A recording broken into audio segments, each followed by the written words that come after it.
अस्सलाम वालेकुम everyone, this is Hamza Khan. I hope you are doing well. वो ग्रेजुएट स्टूडेंट जो सर्च कर रहे हैं किसी स्कॉलरशिप अपॉर्चुनिटी को ताकि वो अपना जो ग्रेजुएट डिग्री प्रोग्राम है उससे स्टडी कर सके फ्रॉम साउथ कोरिया। तो ऐसे इंटरनेशनल स्टूडेंट्स के लिए आज हम बात करने जा रहे हैं एक स्कॉलरशिप प्रोग्राम के बारे में, जो कि ऑफर्ड किया जा रहा है साउथ कोरिया की एक यूनिवर्सिटी की तरफ से। यानी ये जो स्कॉलरशिप प्रोग्राम है ये एक यूनिवर्सिटी बेस्ड स्कॉलरशिप प्रोग्राम है जिसके अंदर जो इंटरनेशनल स्टूडेंट्स हैं अप्लाई कर सकते हैं और अपना जो मास्टर्स डिग्री प्रोग्राम है या अपना जो डॉक्टोरल डिग्री प्रोग्राम है उसे स्टडी कर सकते हैं इस स्कॉलरशिप प्रोग्राम के थ्रू। तो जो स्कॉलरशिप है जिस यूनिवर्सिटी की तरफ से ऑफर्ड की जा रही है that is Seoul national university of science and technology, जिसको हम सोल टेक भी कह सकते हैं। So this is the university जो कि लोकेटेड है इन साउथ कोरिया, और इंटरनेशनल स्टूडेंट को जो ग्रेजुएट प्रोग्राम को परस्यू करना चाहते हैं उनके लिए जो है स्कॉलरशिप की अपॉर्चुनिटी प्रोवाइड कर रही है। तो अगर आप एक मास्टर्स प्रोग्राम के लिए अप्लाई करना चाहते हैं तो आपके पास जो बैचलर है डिग्री उसका होना ज़रूरी है, यानी ये क्वालिफ़िकेशन आपके पास होनी ज़रूरी है। इसी तरह अगर आप एक डॉक्टोरल प्रोग्राम के लिए यानी पीएचडी प्रोग्राम के लिए अप्लाई करना चाहते हैं तो आपके पास जो मास्टर्स प्रोग्राम की डिग्री है इसका होना ज़रूरी है, ताकि आप जो है इस यूनिवर्सिटी के अंदर जब अप्लाई करेंगे तो आपको कंसीडर किया जाएगा स्कॉलरशिप के लिए जो कि ग्रेजुएट प्रोग्राम स्टूडेंट के लिए ऑफर की जा रही है। अगर बात की जाए स्कॉलरशिप के बेनिफिट की कि स्कॉलरशिप का बेनिफिट क्या है, तो जो स्कॉलरशिप का बेनिफिट है वो 100% ट्यूशन फ़ी भी हो सकता है, और अगर 100% ट्यूशन फ़ी के एलिजिबिलिटी क्राइटेरिया को आप ना मीट कर रहे हो तो 50% जो ट्यूशन फ़ी का बेनिफिट है वो भी आपको प्रोवाइड किया जा सकता है। अब ये डिपेंड करते हैं कि आप कितना अच्छा जो एलिजिबिलिटी रिक्वायरमेंट है उसको मीट करते हैं, ताकि आप इस स्कॉलरशिप के बेनिफिट को अवेल कर सकें। और एक और यहाँ पर इम्पोर्टेंट चीज़ वो ये कि जो यूनिवर्सिटीज़ जो हैं जिनमें आप अप्लाई करते हैं एडमिशन के लिए या स्कॉलरशिप के लिए, तो मेजॉरिटी ऑफ द यूनिवर्सिटीज़ जो होती हैं वो आपसे एप्लीकेशन फ़ी रिक्वायर्ड करती हैं ताकि आप एडमिशन के लिए अप्लाई करें। तो समटाइम ऐसा भी होता है, कुछ ऐसी यूनिवर्सिटीज़ होती हैं जिनकी एडमिशन फ़ी नहीं होती, यानी जिनकी एप्लीकेशन फ़ी नहीं होती। तो इन केस अगर एप्लीकेशन फ़ी नहीं है किसी यूनिवर्सिटी की तो मैं ज़रूर उन यूनिवर्सिटीज़ को मेंशन करूँगा कि उन यूनिवर्सिटीज़ की एप्लीकेशन फ़ी नहीं है, और जब किसी यूनिवर्सिटी के बारे में हम डिस्कस कर रहे होते हैं तो मैं आपको इन्फॉर्म भी कर देता हूँ कि आपने एप्लीकेशन फ़ी को भी पे करना है। तो ये एक पॉइंट था आई थिंक जिसको आपको बताना ज़रूरी था, क्योंकि बहुत सारे स्टूडेंट ये पूछ रहे होते हैं कि क्या हम इस यूनिवर्सिटी में अगर अप्लाई करेंगे तो क्या इसकी एप्लीकेशन फ़ी भी है? तो एप्लीकेशन फ़ी होती है, जितनी भी यूनिवर्सिटीज़ होती हैं majority of the university application fee required करती हैं। बट इन केस अगर किसी यूनिवर्सिटी की एप्लीकेशन फ़ी नहीं होगी तो मैं आपको ज़रूर बताऊँगा कि इस यूनिवर्सिटी की एप्लीकेशन फ़ी नहीं है। तो बेनिफिट्स के बाद बात करते हैं कि एलिजिबिलिटी क्राइटेरिया क्या है? यानी अगर हम Seoul national university of science and Technology यानी सोल टेक यूनिवर्सिटी के अंदर अगर हम अप्लाई करना चाहते हैं तो इस यूनिवर्सिटी के अंदर जो जो स्कॉलरशिप है ग्रेजुएट स्टूडेंट के लिए, इसका एलिजिबिलिटी क्राइटेरिया क्या है? तो एलिजिबिलिटी क्राइटेरिया ये है कि आप एक इंटरनेशनल स्टूडेंट होने चाहिए। आप एक ऐसे स्टूडेंट होने चाहिए जो किसी ग्रेजुएट प्रोग्राम को परस्यू करना चाहते हैं। यानी या तो आप मास्टर्स डिग्री प्रोग्राम के लिए अप्लाई करने जा रहे हो या आप डॉक्टोरल डिग्री प्रोग्राम यानी पीएचडी डिग्री प्रोग्राम के लिए अप्लाई करने जा रहे हो। आपके पास जो कोरियन नेशनैलिटी नहीं होनी चाहिए। आप जो है ना सिर्फ़ आपके पास बल्कि जो आपके पेरेंट्स हैं उनके पास भी जो कोरियन नेशनैलिटी है वो नहीं होनी चाहिए। एक ऐसे इंटरनेशनल स्टूडेंट जो एक अच्छे एकेडमिक रिकॉर्ड को होल्ड करते हैं वो एलिजिबल है कि वो इस स्कॉलरशिप प्रोग्राम के लिए अप्लाई कर सकते हैं।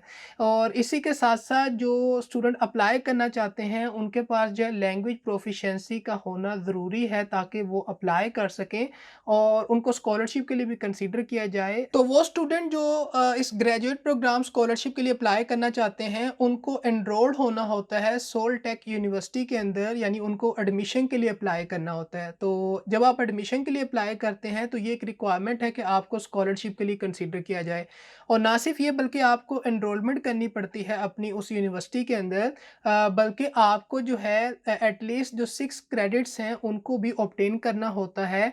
आपका जो जीपीए है वो 3.5 या इससे अबव होना चाहिए ताकि आपको स्कॉलरशिप के लिए कंसीडर किया जाए। तो अगर आप एक मास्टर्स प्रोग्राम के स्टूडेंट हैं तो अगर आप अपने 4 सेमेस्टर्स के अंदर जो है अपनी डिग्री प्रोग्राम को कंप्लीट नहीं कर पाए तो आपको एडिशनल 1 सेमेस्टर्स के लिए स्कॉलरशिप प्रोवाइड की जा सकती है। और अगर आप एक पीएचडी प्रोग्राम के स्टूडेंट हैं और अपना डिग्री प्रोग्राम जो है उसे कंप्लीट नहीं कर पाए, विद इन 4 सेमेस्टर्स, तो आपको 2 एडिशनल सेमेस्टर्स के लिए जो स्कॉलरशिप है वो प्रोवाइड की जा सकती है। So these are some of the eligibility requirements related to the scholarship programme जिनको आपको मीट करना पड़ेगा या जिनको आपको मीट करना पड़ेगा ताकि आप यूनिवर्सिटी के अंदर अप्लाई कर सकें और आफ्टर अप्लाई करने के बाद यूनिवर्सिटी के अंदर आपको स्कॉलरशिप के लिए कंसीडर किया जाए।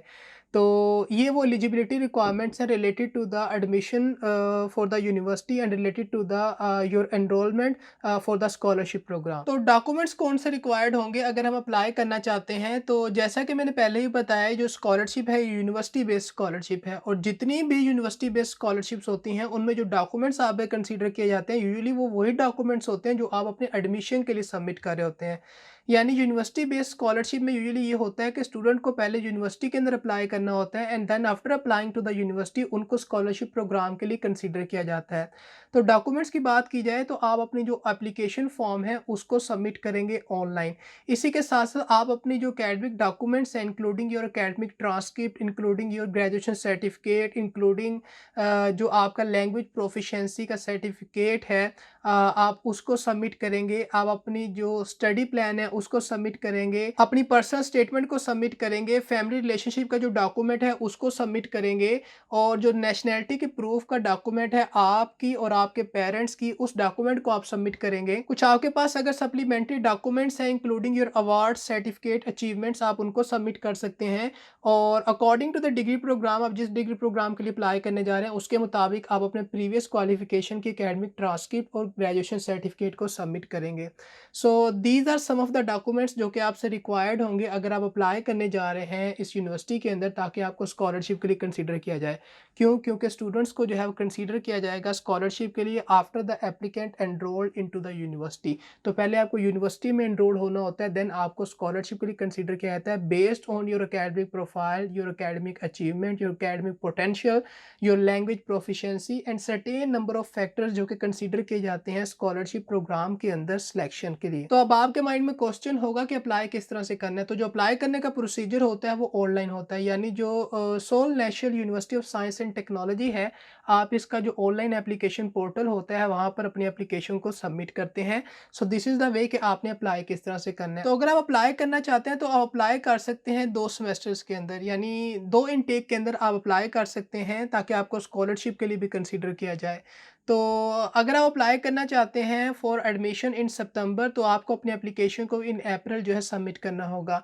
और अगर आप अप्लाई करना चाहते हैं फॉर एडमिशन इन मार्च तो आपको अपनी एप्लीकेशंस को अक्टूबर में सबमिट करना होगा। सो this is the time frame कि जब आप अपनी एप्लीकेशन को सबमिट कर सकते हैं ताकि आप अप्लाई कर सकें, और जब आप अप्लाई करेंगे तो वो स्टूडेंट जो यूनिवर्सिटी में एनरोल्ड हो जाएंगे उनको देन स्कॉलरशिप के लिए कंसीडर किया जाएगा on certain criteria, eligibility requirements अगर वो उनको मीट कर रहे हुए। तो ये थी आज की इन्फॉर्मेशन रिगार्डिंग किस तरह से आप जो है एक फुल ट्यूशन स्कॉलरशिप प्रोग्राम के थ्रू अपना जो ग्रेजुएट डिग्री प्रोग्राम है आइदर मास्टर्स और डॉक्टोरल डिग्री प्रोग्राम उसको स्टडी कर सकते हैं from south Korea and that too from Seoul national university of science and technology जिसको सोलटेक भी कहा जाता है। तो आई होप सो कि जो सारी इन्फॉर्मेशन थी आपके लिए क्लियर थी, हेल्पफुल थी, अंडरस्टैंडेबल थी। But if you still have any confusion, any query, you can definitely ask me. I will try to answer your question as soon as possible. So that's all from today's video. Meet you in the next one. Till then, Allah Hafiz.